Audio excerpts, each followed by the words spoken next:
This is edition 6 of Developer's Diary. Since the last update about 7 months ago, I feel like I've changed a lot in reference to my experience with 3D production. I'm beginning to comprehend, or at least scratch the surface of things that I once found very difficult to grasp. I'm utilizing advanced lighting techniques that are not only much faster, but also look better and are easier to work with as well. I've begun to explore finer control over surface properties, not just to add detail, but to create special effects that I never thought I'd be able to do a year ago. Things that I never really looked at or didn't understand before are now becoming a vital part of my 3D production workflow. Things like how, when, and where to use MDD files, semi-transparent textures for low-budget but high-impact renders, new methods and tricks for rigging and animation, and a tiny bit of progress in my ability to model things. I don't think I'll ever be satisfied with my skill level, but I'm happy to be able to look back and see visually that the work I help to produce is constantly evolving and being built upon. But perhaps the most defining change of all since my last update is that sometime after I finished episode 4, I began to invite people to contribute to the visual elements of Delura openly by providing information on our website that explains what we could use help with.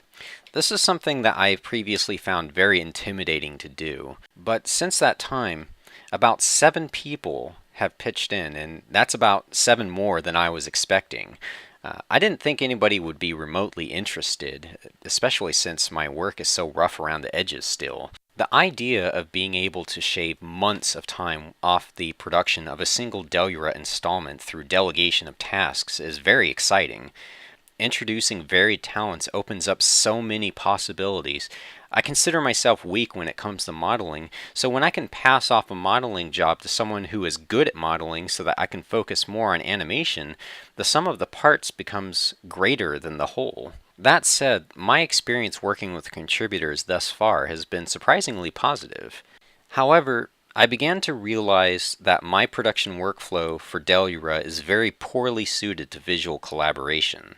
I've been able to receive quite a bit of help, but the process felt very unorganized and clumsy on my end simply because, well, I've never had to explain what I wanted to another person before. This is alien territory for me.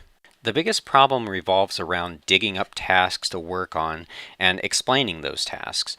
Sometimes I found myself doing things like spending a lot of time communicating a single concept to 2 different people in 2 separate, different emails. This is extremely inefficient. How can you live with yourself by choosing unconsciousness over making me look good? You make me sick. Up until the end of Delura Episode 4's production, my workflow pretty much looked like this. Since a lot of concepts and ideas for Delura are either in my head or messily drawn in sketchbooks, I never had to worry about conveying an idea in a way that other people can see and understand. I never had to organize the tasks needed to complete a project ahead of time.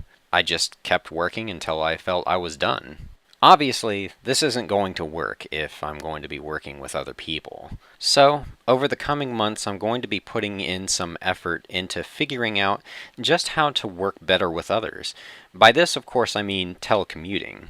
I have several ideas.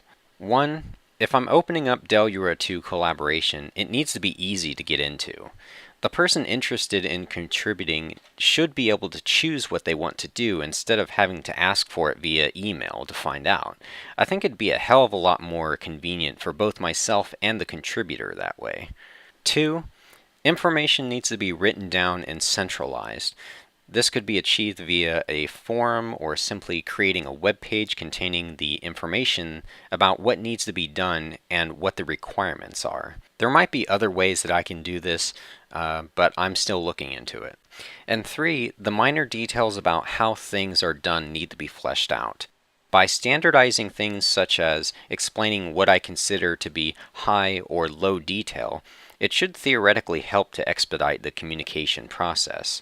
Whatever the solution is, there will be some trial and error involved, and I will be listening for suggestions from others as time goes on. Hopefully, in time, we'll be able to discover what works best and have a work process that everyone is comfortable with. Anyways, that's all I have for right now. It has been a pretty crazy year so far, with my computer's power supply blowing up, our electricity being turned off for no reason for an entire month, and of course, the challenges that I'm constantly having to overcome as I push against the limits of my knowledge and my abilities. If the Deluge project can survive all of that, then I think even despite all the setbacks, there can still be a positive outlook for the future.